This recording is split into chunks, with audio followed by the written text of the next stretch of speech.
मालवणी किचनमध्ये तुमचं स्वागत आहे। आज आपण बनवणार आहोत मच्छी कढी। मच्छी कढीचा मसाला कसा बनवायचा तो आता आपण बघूया।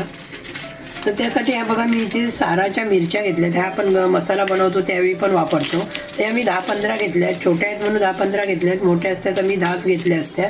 हे 4 ते 5 माणसांचं सार बनवत आहोत आपण मच्छीची कढी। तर हे बघा इथे मी 10-15 मिरच्या घेतल्या, मी त्यामध्ये मी हे बघा तिखटवाल्या मिरच्या 4 टाकणार आहे। तुम्हाला आवडत असेल तिखट तर वापर करू शकता, नाही केला तरी चालेल। तर मी इथे 4च घालून घेते बघा। त्याचबरोबर हे बघा इथे 2 चमचे मी धने घालून घेते। आज ही बघा तिरफळ घेतली आहे, तिरफळ घातल्यामुळे साराला चव येते आणि कोकणामध्ये किंवा मालवणीमध्ये हे तिरफळ वापरतात साराला गावी। ते आता स्वच्छ आपण धुवून आहे ना भिजत घालून ठेवूया 1 तास। मिरची भिजल्यामुळे मिक्सरला एकदम बारीक वाटते म्हणून भिजत घालून ठेवायची आहे आपल्याला। तर आता तुम्ही बघू शकता बघा 1 तास झालेला आहे ही मिरची भिजून।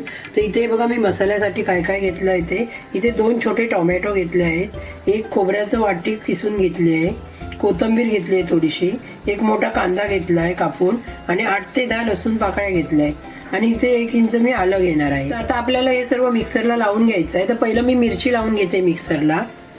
आपण या भांड्यामध्ये मिक्सरच्या मिरच्या लावून घेऊया पहिल्या। आता यामध्ये बघा थोडासा पाण्याचा वापर करून आपण मिक्सरला बारीक लावून घेऊया पहिली मिरची। तर आता तुम्ही बघू शकता हे बघा मिरची, धने आणि जे तिरफळ आपण घेतलं होतं हे बघा अशी बारीक आपल्याला पेस्ट करून घ्यायची आहे। हे बघा असं बारीक वाटल्यामुळे सार चांगलं बनतं। भांड्यामध्ये हे सर्व काढून घेते आहे। आता याच भांड्याचा वापर करून हा कांदा खोबरं सर्व लावून घ्यायचं आहे आपल्याला। तर मी बघा थोडा कांदा थोडं खोबरं असं करून लावून घेते, आलं लावून घेते। आणि मी छोटं भांडं का वापरते, छोट्या भांड्यामध्ये एकदम बारीक वाटतं म्हणून, ती मिरची वगैरे एकदम बारीक एकदम मस्तपैकी वाटते। ते बघा आता थोडं आपल्याला पाणी घालून घ्यायचं आहे आणि एकदम बारीक वाटायचं, बारीक वाटल्यामुळे सार चांगलं बनतं मच्छीचं। ते बघा या पद्धतीने हे बघा मी सर्व वाटण लावून घेतलं एकदम बारीक असं। ते बघा इथे सर्व काढून घेतलं आणि हे पण आता त्यामध्ये काढून घेऊया आणि सर्व मिक्स करूया।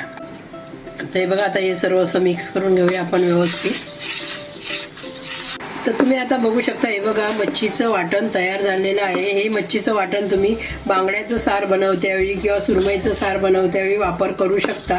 कोलमीचं सार बनवायचं असेल तर त्याला पण तुम्ही वापरू शकता। ते बघा हे मस्तपैकी असं वाटण तयार झालेलं आहे। तर ही रेसिपी माझी आवडली असेल तर माझ्या चॅनलला नक्की तुम्ही सबस्क्राईब करा, लाईक करा आणि जास्तीत जास्त शेअर करून सांगा की हे वाटण कसं बनलं आहे।